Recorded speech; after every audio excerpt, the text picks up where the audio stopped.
Englewood on Chicago's south side once had a bustling economy of local businesses and a much larger population than it does today.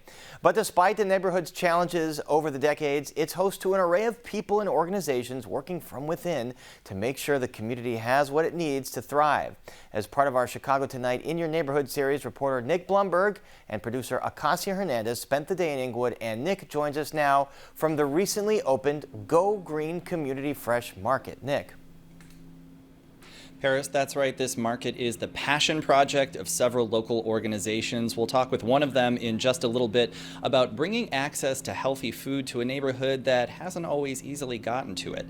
Englewood's also been in the news this month for sadder reasons when the historic Antioch Missionary Baptist Church caught fire after Good Friday services. The building dates to the 1880s. This flock had been worshiping there since the 1950s, but the structure can't be saved and is being demolished. Pastor Gerald Dew says the pandemic taught the church how to be flexible, so they've again pivoted to virtual fellowship and have been holding services at a nearby funeral home. They've already started a fundraising effort to rebuild and continue the congregation's mission. Antioch has over the years become the spiritual conscience of the Englewood community, providing ministry, counseling, even human services, quality affordable housing to low and moderate income families. We want to build a new facility on this same spot. We want to maintain our presence in the neighborhood. This is our home base. This is our anchor. We're committed to this community. Another community gathering space in Englewood is its Village Plaza, created last year as a space to share meals, feature public art, and give local makers a space to show off their work. Cultural steward Tanya Ward says it's about creating something community-driven and that honors longtime residents. The group's next project, turning an unused rail line into a new nature trail. Public health and wellness is a big thing, and a lot of the folks here have been through all the things that have happened over the decades, and it's just about creating our own. Honestly, it's creating our own space and our own things that we are in tune with the community, and so we hear what they need, we hear what they want, and we want to create something so that they can stay in the community and not have to leave to enjoy the beauty of the city. The trail will be developed in phases. That's just getting underway, and Ward hopes to see the work start to pay off in the next year or two. She says it'll be a way to connect with nature and to rebuild from within. She's an Englewood native, but the block of homes she grew up on is no longer there.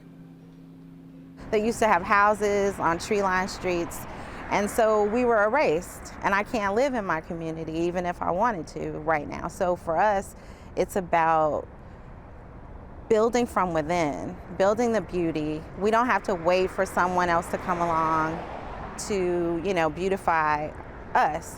We're going to do it ourselves.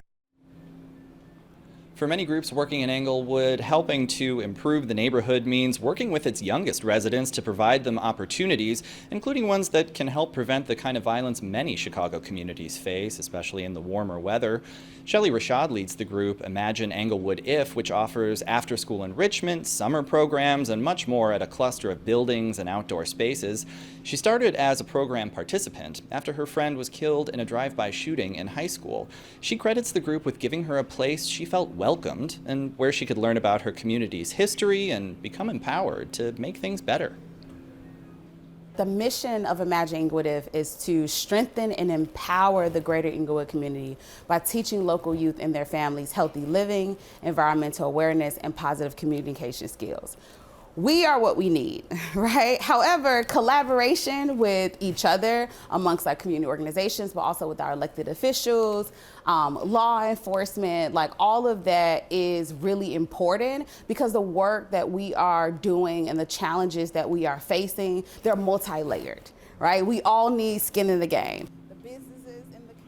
Rashad says she's excited about a lot of the group's upcoming programs, including a community cleanup day in a couple weeks. Englewood native Kenneth Clayton Jr., better known as KC the Barber, started Longevity Barber Lounge 7 years ago. He sees it as more than a place to get a haircut. It's a safe haven, a place to talk about what's troubling people, and a home base for his outreach efforts.